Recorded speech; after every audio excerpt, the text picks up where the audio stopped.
waxa waaye Xaawa Xuseen Cali waxaan joogaa isbitaalka oo kalkaal insha Allah taala Ilaahay caafimaad waa igu siiyay markii hore cudurro badan aan tabanayay xagga madhacerada iyo kaliyaha layga haayay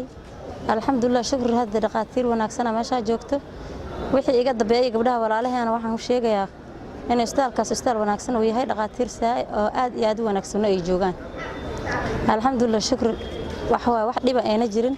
qalliinkaas uu yahay qalliin oo maaragtay fudud uu yahay qof walbana meesha sheeganayso maaragtay laga daaweynayo aad u mahadsan yihiin waxa waaye dhaqaatiirta isbitaal kalkaal Hindiya dhaqaatiirtii loo aadi jiray qarashka badan oo ku bixi jiray maadaama ay noo keeneen wadanka Soomaaliya oo maaragtay magaaladayna aan ka helayno meel walba qarashkan ku bixi jirnaa